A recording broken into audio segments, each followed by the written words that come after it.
Hello and welcome. Thank you so much for joining us at Eagle Mount Church. We have been praying that you join us. We have been praying, whoever you are, wherever you're joining us from, whatever time this is for you. This is the time that God has prepared for you to be ministered to and to learn from this Roman series. Okay, what we are going to be talking today is very crucial to a Christian life. A Christian life is based upon being educated about an information, that is the word, and this information will bring forth revelation. There is only so much you can do with an education. You can't do much with an education, okay? You cannot do much with an education. An education is for your mind, but a revelation is for your heart. It brings forth the living waters that are inside of your belly. See, what is the point of all the education that we have? And then we don't have joy, don't have hope, and we don't have all the good things that the Bible promises for us. What if we don't have all of that? We really need to get into a place of revelation. Okay, a revelation is what I am striving for you to reach, and this revelation cannot be reached through an education. Beware, because the education is what Pharisees had, the Sadducees had, but they missed God by 6 inches. That's what my father used to say. The 6 inches are from their mind to heart. They were not able to bridge those two things together. And education can limp you. It can cause you to not go to God, and your education sometimes can be the only wall that is between you and between the revelation that you are going to see God. So in Romans, Paul is always trying to humble us. Paul is trying to say, hey guys, you know what? It is not about you. It is by faith. It does not include you. It includes your believing. It includes your faith. So that's why we were talking about, and the first 2 weeks we spoke about the obedience to faith, and the second is that all are guilty. So what Paul has established until now. So we are going to look at chapter 3 today. Okay, we are going to look at actually, if you want to preach on Romans, it can take eternity to preach on Romans, but I'm going obviously much more faster than anybody else would. But chapter 3 in itself, you can preach for weeks on weeks. But we are going to look at the entire chapter 3 today. We are going to look at what the Bible is talking about. In fact, we are going to look at what Paul is talking to the Roman church. Remember, right, that the Roman church, again I'm setting you a context, the Roman church was mix of Jewish Christians and Gentile Christians. Both of them, they're all Christians. This is a Christian church. They are born again. They know God, but they are confused right now. And Paul is bringing clarity to the church. Paul was never in Rome, so he is going to Rome through his letter. He has never been to Rome, and thank God he's not been to Rome until this time, because this letter was not only written to Rome now, but it was written to you and to me. Probably the Romans is the transcription of his preaching into the letter, because he needed to know, he needed to preach to the Romans what he was preaching at Corinthians, at Ephesians, at Philippians, all of that. Okay, so fine. In the first chapter, Paul just introduces and says, hey, for my beginning of the letter, I am introducing to you the concept of obedience to the faith. If you're not obedient to the faith, then what can you do? Nothing. Therefore, second chapter, he goes on to establish that why we all need to be obedient to the faith, because we all have reached a place where we are all worthy of the wrath of God, where we are all worthy of obedience to the faith, because we are worthy of the wrath of God. Okay, so remember these two things. Okay, so now chapter 3, Paul is talking about this, because now again in chapter 2 he has established that everybody is guilty, not only the Jewish, because remember that the church had a mixed audience. If you're watching us, please go bring your Bible, bring your physical Bible, or take notes on your iPhone, take notes on your phone, or something like that, so that you can do something about it. Okay, so just go, don't frustrate yourself over anything like that, but go make sure that you can do something. Okay, make sure you think, bring your phone and all of that. Anyway, so chapter 3, Paul is talking about, hey, this is this church that you're confused, because the Jews are saying, hey, the Christians need to be circumcised because they are bringing in the traditions from their own land. These Christians are bringing in the traditions of the Gentile land, but Paul is bringing clarity. Now he's talking and he's saying, okay, now in chapter 2 we have established that both Jews and Gentiles are Greeks. Paul says Jews and Greek because Greek was the only Gentile there at that time. Okay, let's elaborate. Jews and all of us, we are both equally guilty. But now in chapter 3 Paul goes on to saying, so what advantage then has Jew, or what is the profit of circumcision? Much in every way, chiefly because to them, means to the people who are circumcised were committed the oracles of God. Now see, Jews were always one step up.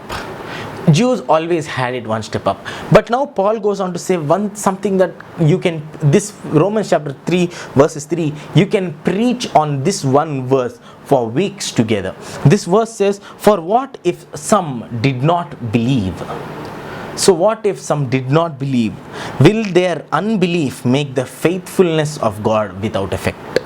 He's saying, hey, okay, some Jews did not want to believe Jesus Christ, but will that make Jesus unfaithful towards them? No, never. Paul says, no, certainly not. Indeed, let God be true and every man be a liar. So now if in case this Jew is coming and saying, hey, God is so unfair to me. God is not, I am the chosen generation. How can you go and say, hey, this is not, how can you go and say Gentiles are now chosen also? How can you say that I am unworthy of God? How can you say I am worthy of wrath? Now, just because his unbelief is causing him to stumble and not reach that revelation, will his unbelief determine the faithfulness or the unfaithfulness of God? No, not at all. So Paul goes on to say in verse 5, but if verse 4, certainly not. Indeed, let God be true and every man a liar, as it is written. I hope you have brought your Bibles, okay? That you may be justified in your words and you may overcome when you are judged. But if our unrighteousness demonstrated the righteousness of God, what shall we say? Is God unjust who inflicts wrath?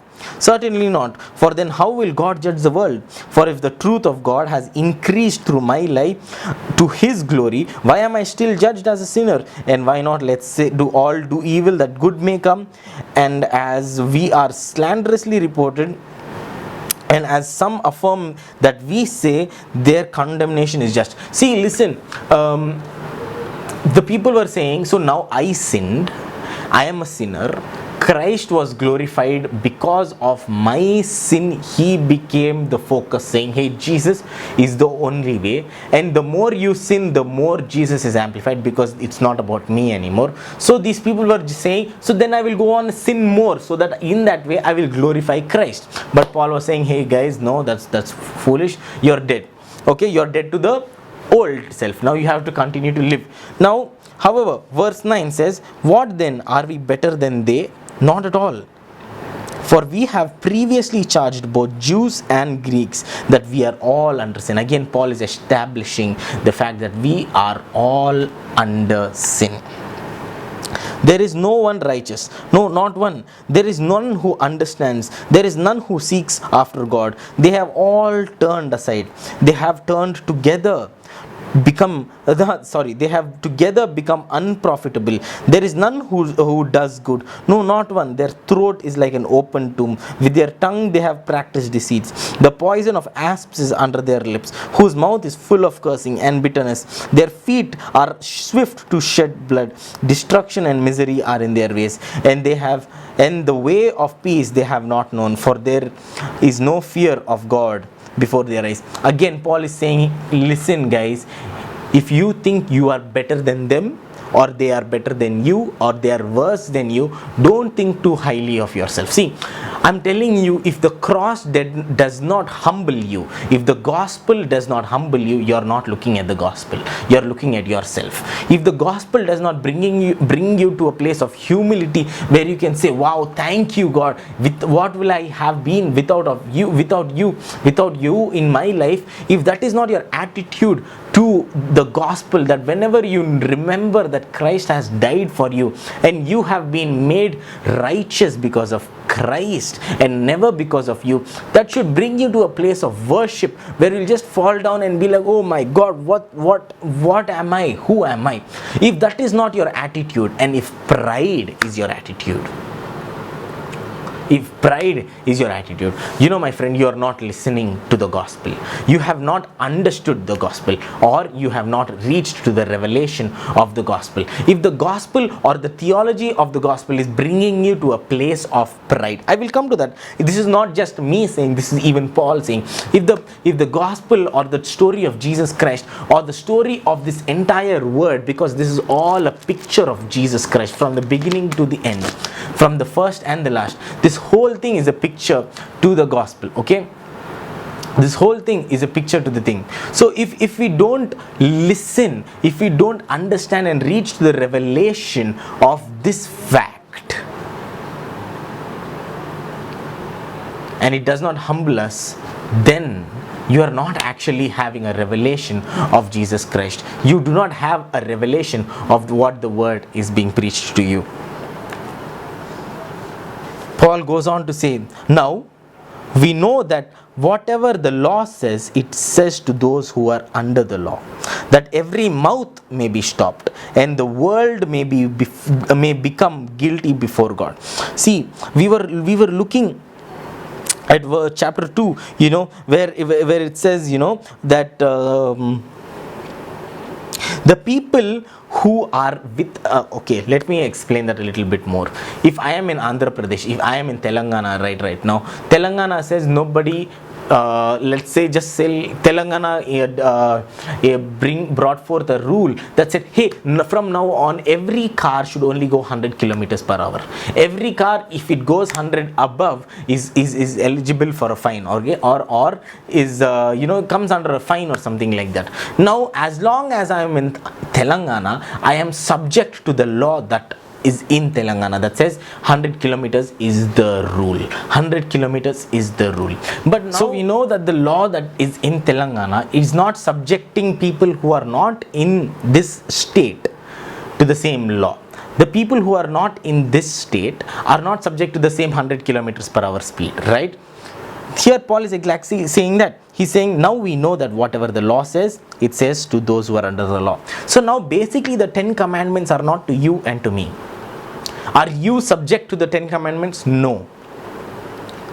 Listen to me carefully. You are not subject to the 10 commandments. So now what are my law? That's what Paul said, you know, those who are not under the law, by doing the law, naturally are a law to themselves. So they are actually judging themselves. So when they go to God and they are not born again, they are judged based on the law that is written inside of our hearts. You know, we are all the image of God. We are made in the image of God. That is an element of God that has come into our hearts. You know, the law written in your hearts, my hearts.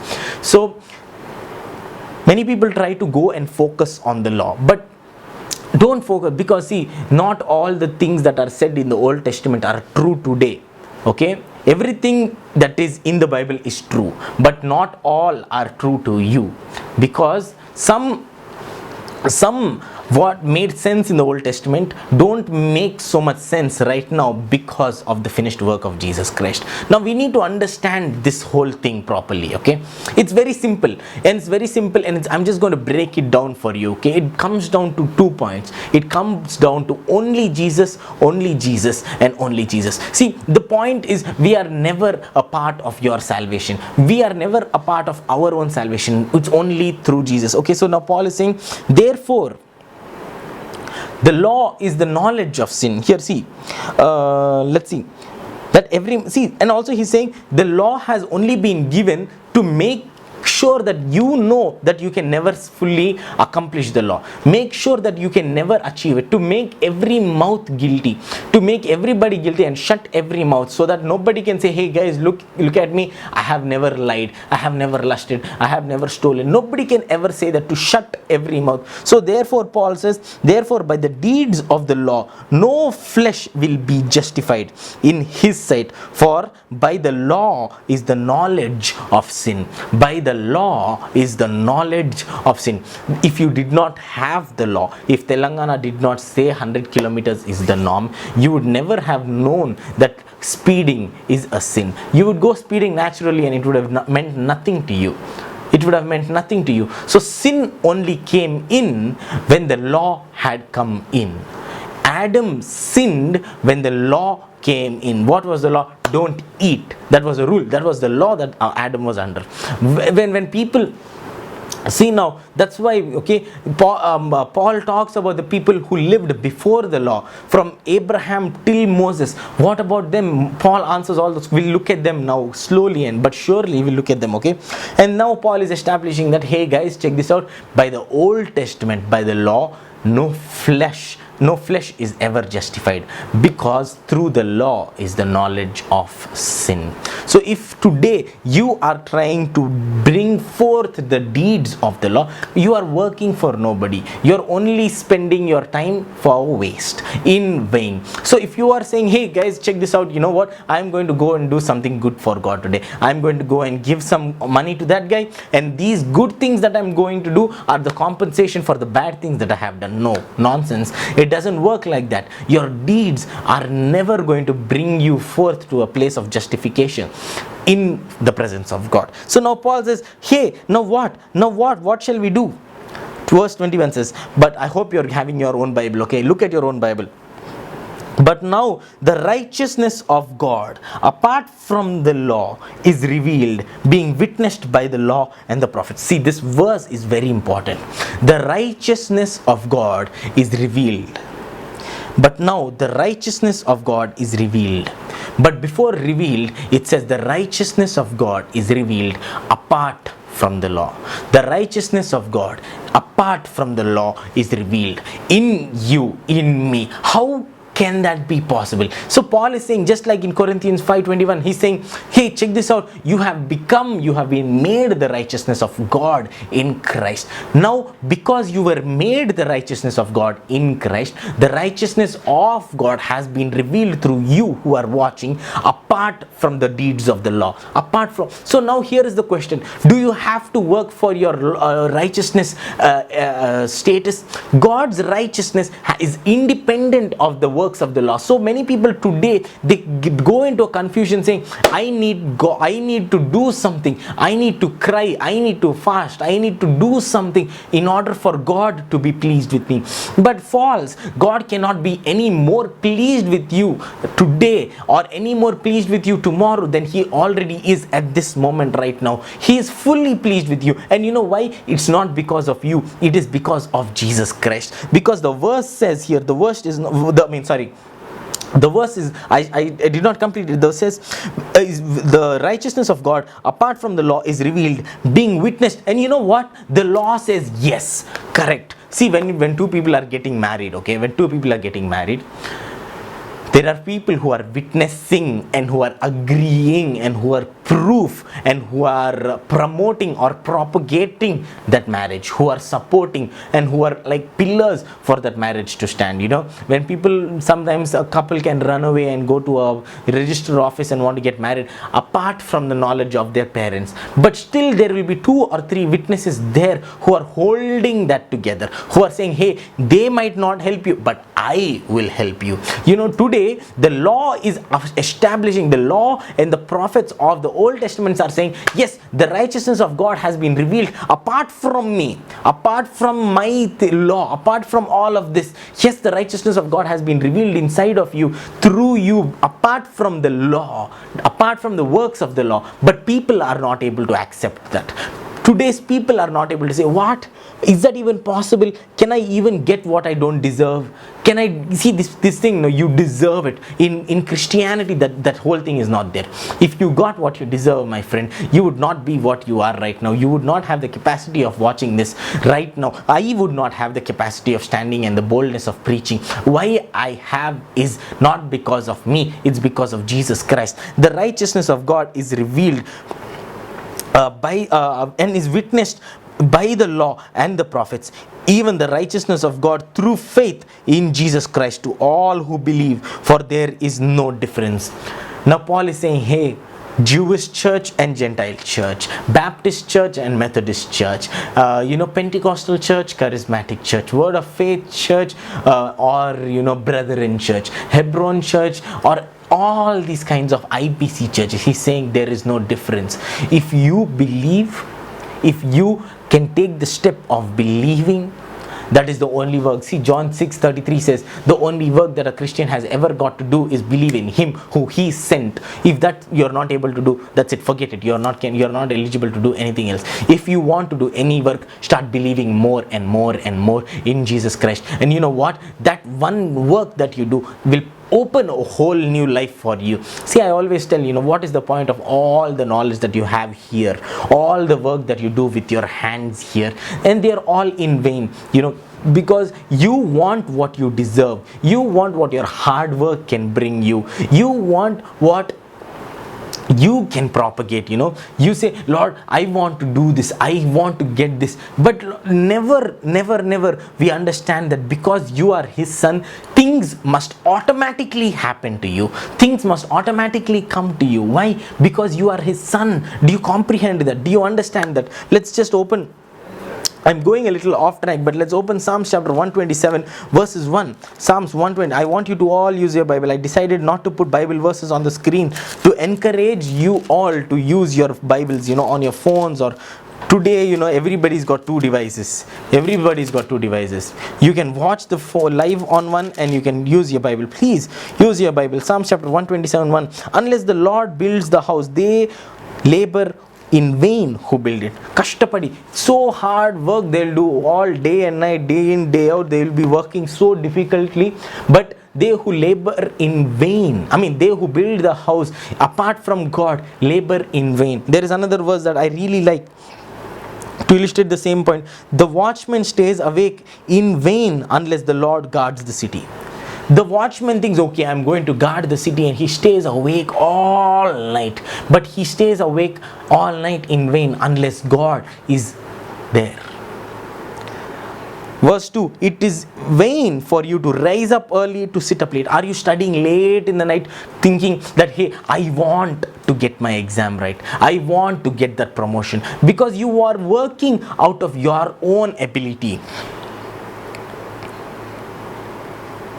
to eat the bread of sorrows, for so he gives his beloved sleep. He gives. See, the shepherd feeds. The sheep don't feed themselves.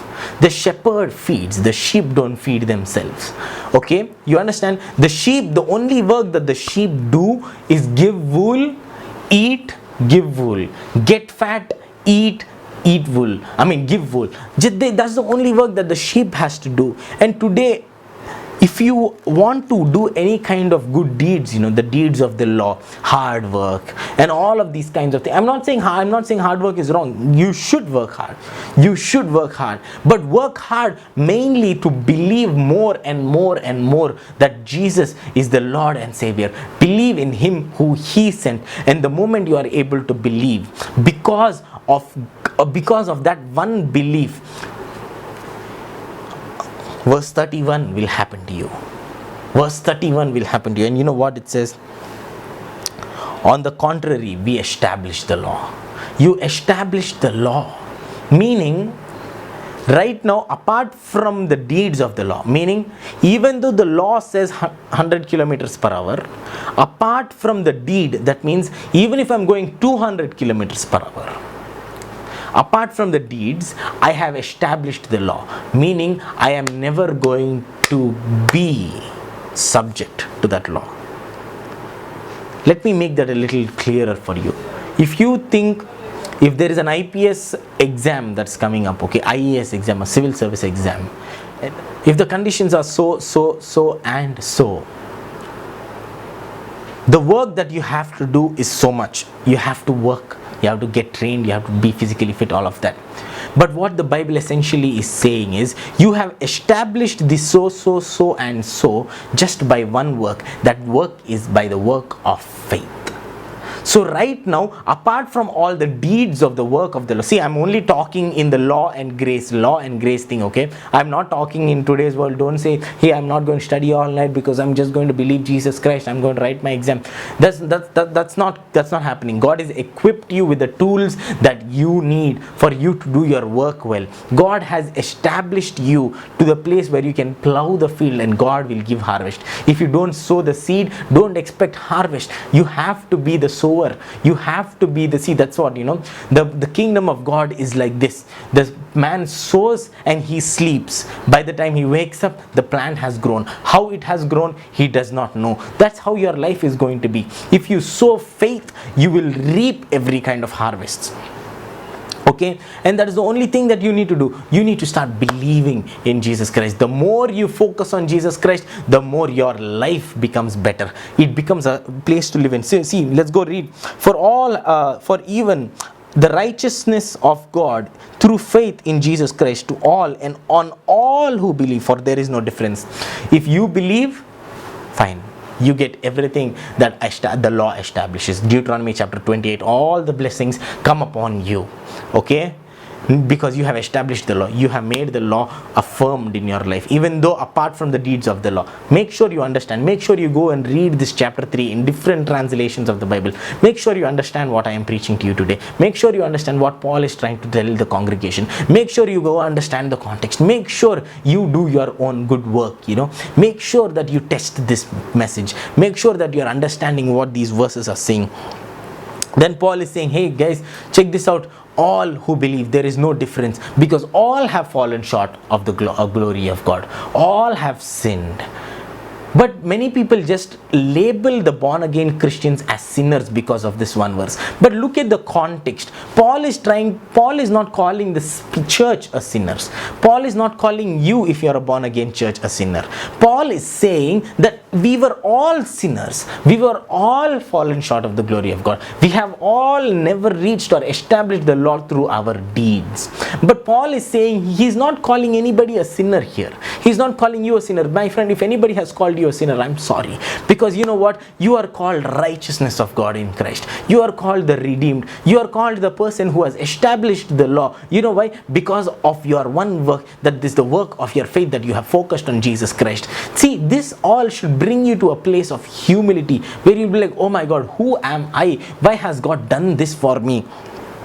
Now, Paul says, for all have sinned and fall short of the glory, being justified. There is a comma there. People don't try to go, they misquote or they half quote the scripture. They say, they just end at God. Being justified freely by His grace through the redemption that is in Christ Jesus Christ. Is how are these blessings that are coming upon you coming? Are they at an expense? What expense?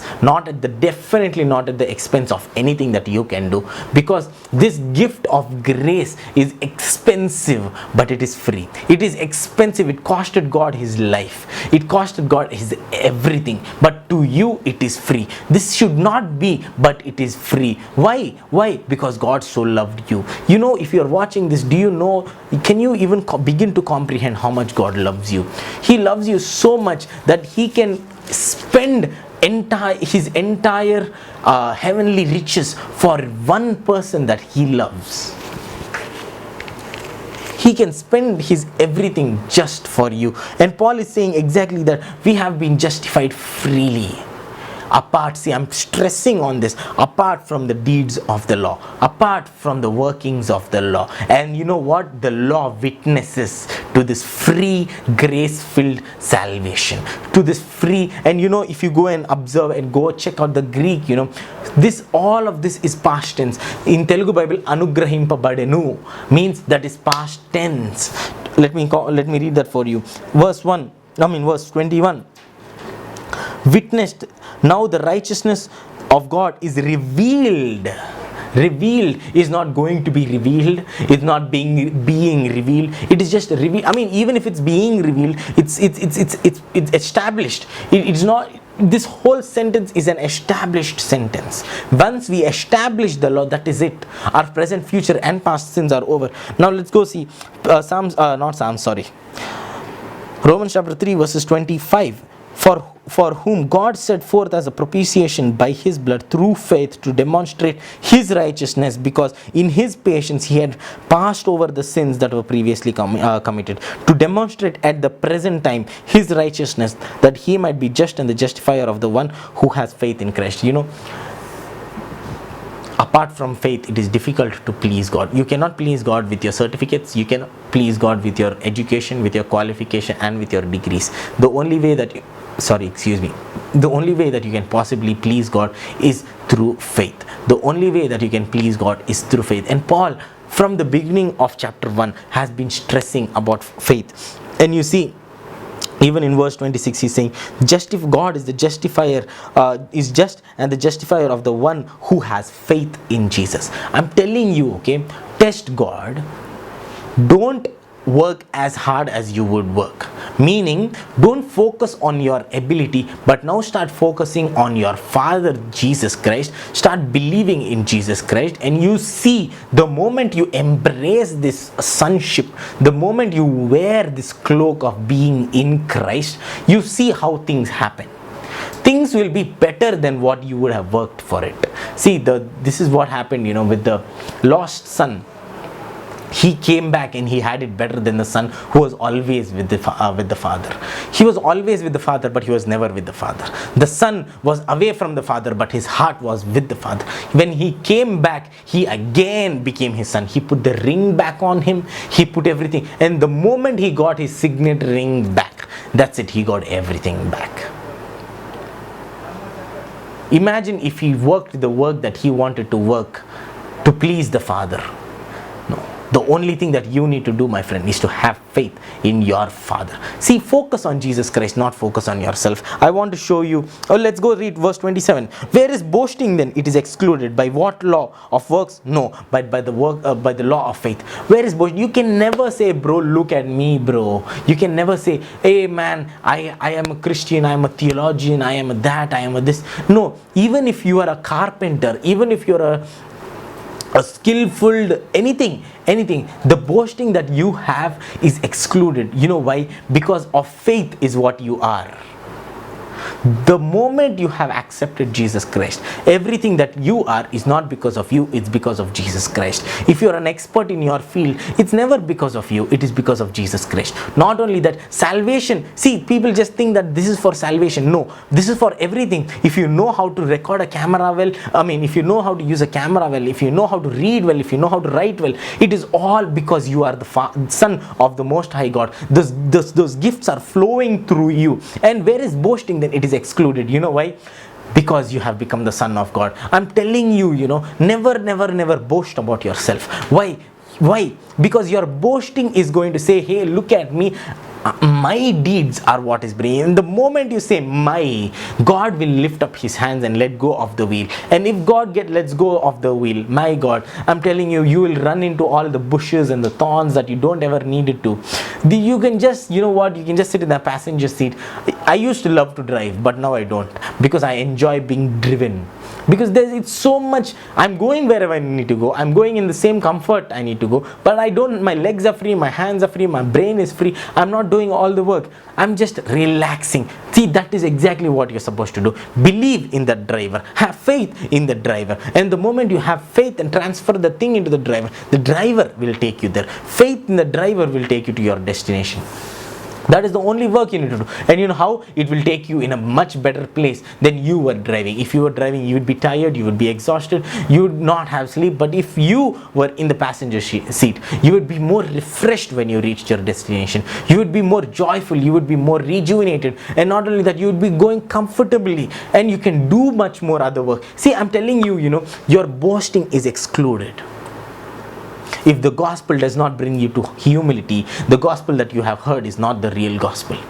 If the gospel of Jesus Christ, the gospel of the cross, if it does not humble you, if it does not say, wow, the person of Jesus Christ has really done all this for me, that I don't have to do what I would have had to do without Jesus Christ. If you don't know or come to the realization that what you are and how you are and where you are or where you are ever going to be in your life is only because of Jesus Christ and because your belief in Jesus Christ, if that does not bring you to humility, I'm not sure what you can do.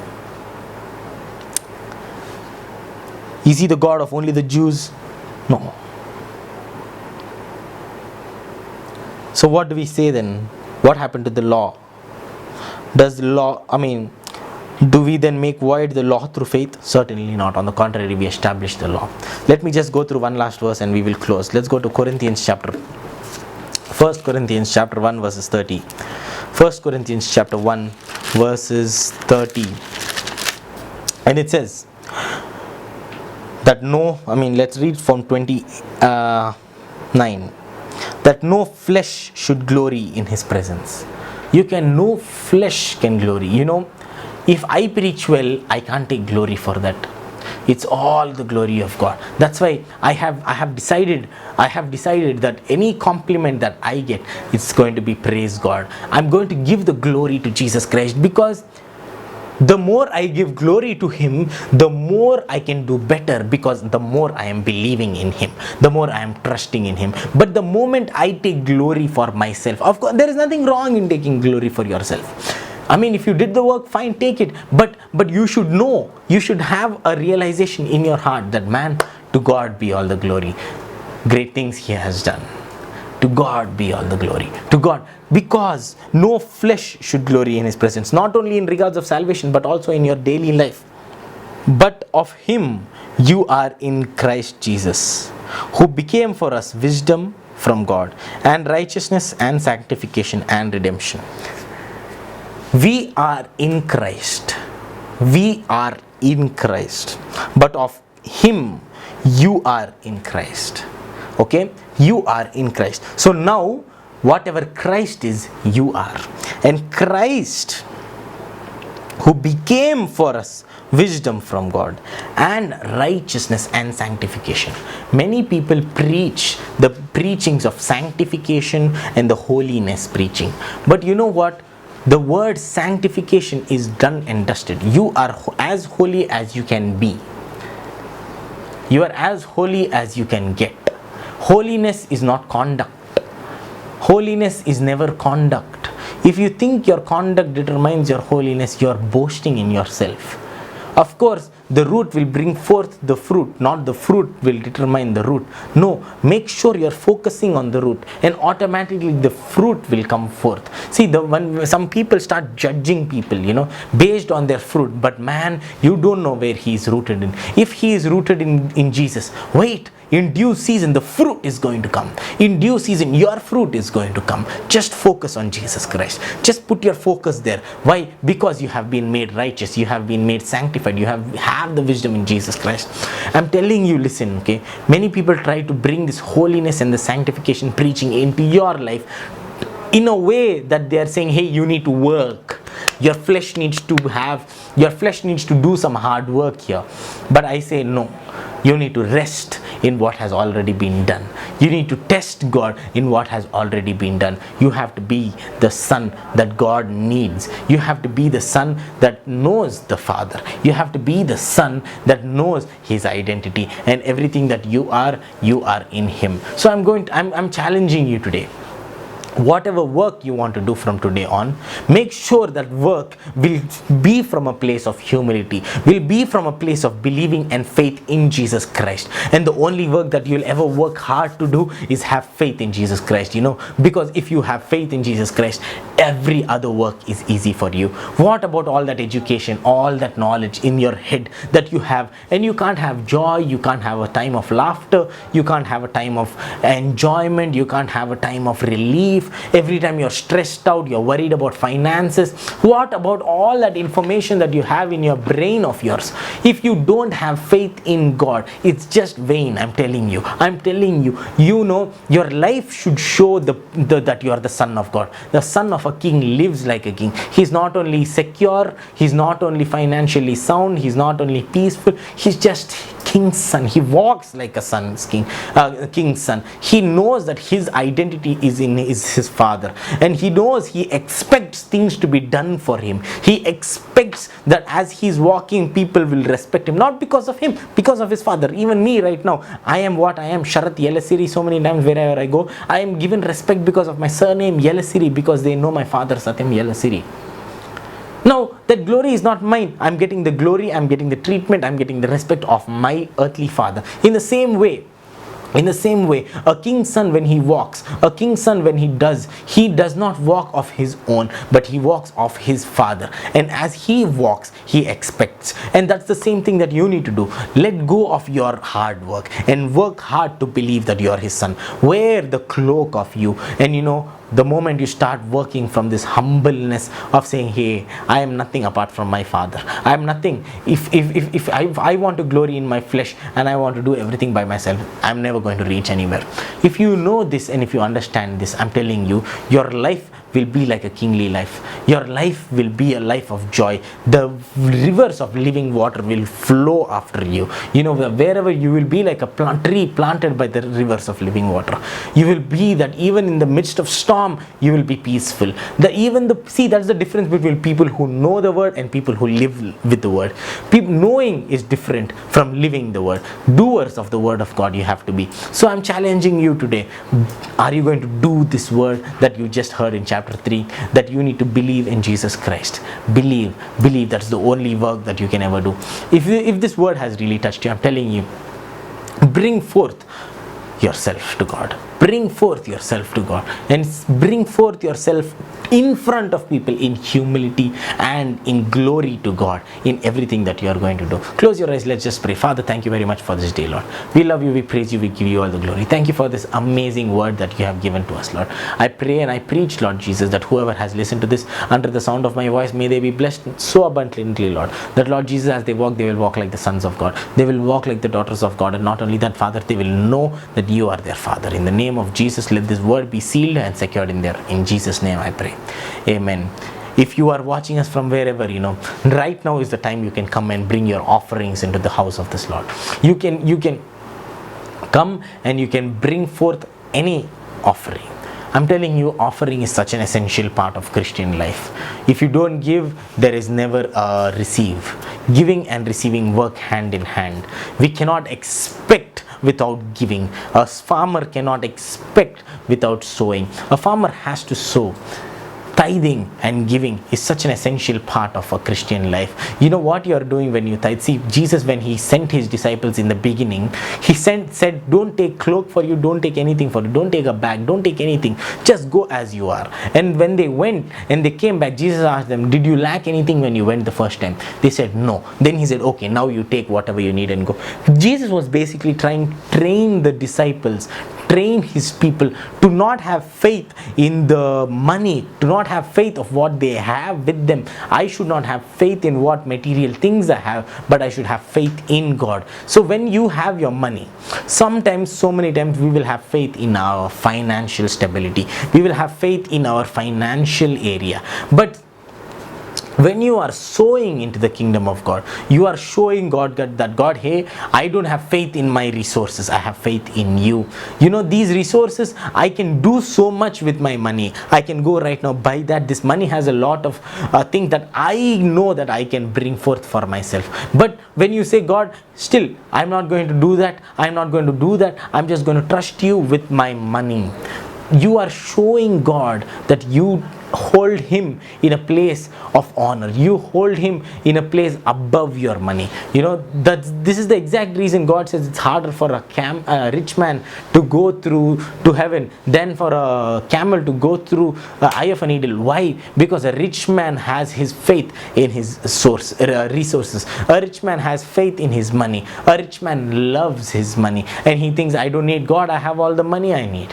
And it's so difficult for a man who loves his resources, who loves his money. So I'm telling you, if you're going to sow in faith and listen, sow in humility, sow with an attitude saying, hey God, this money does not really help me. I'm going to come and give you this, Lord. Do with it what you can. And the moment you do that, you are pleasing God, and then you are giving an opportunity for God to bless you in your life. So make sure that you know why you are giving. Okay, many times we just give religiously. I don't like people giving religiously.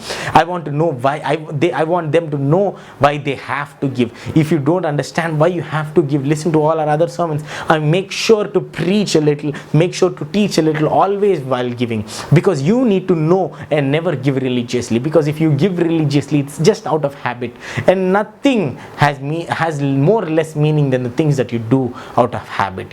You can't, just because you're telling I love you to your mother every day out of habit doesn't mean you're telling it from your heart. So out of habit is not what we want. We want something out of revelation. We want something out of from the heart. So I want you to know why you are doing what you're doing. So if you're sowing, take this time to sow, and we will just pray for you. The information will come up on the screen, and you can just sow any way you want.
Thank you so much for bearing with us. Thank you so much for joining us all this time. That I hope that you are blessed. I know that you are blessed by the word. I'm just going to pray for your offerings right now. Father, Lord, I bless the seed that has come into the house of the Lord today, Lord. Whatever tithes, whatever offerings have come in, Lord Jesus, thank you for the conviction that you have placed in that person's heart to realize and to come to an understanding that this money is not my source. This money is not what is going to sustain me in this crisis, but God is going to. I pray that, Lord Jesus, these people, whoever are listening to this under the sound of my voice from wherever in the world, Father, they will be able to trust you and exclude boasting in themselves, because, Father, it is you always. Jesus, be the center of our lives. To God be all the glory. We have more humility. We want to have more humility. Thank you very much for watching, and thank you, Lord, for bringing each and every one of them here, Lord. I pray, Father, that as they're watching, this will be a blessing to not only them, but to their families, to their spouses, to their friends, to their relatives, everybody. Thank you, Lord, for all of the seed that has come. I pray that the seed will bring forth 100-fold, 60-fold, 30-fold harvest in everybody else's life. Thank you so much, Lord. We love you, we praise you, we give you all the glory. In Jesus' precious name I pray. Thank you so much, and be blessed.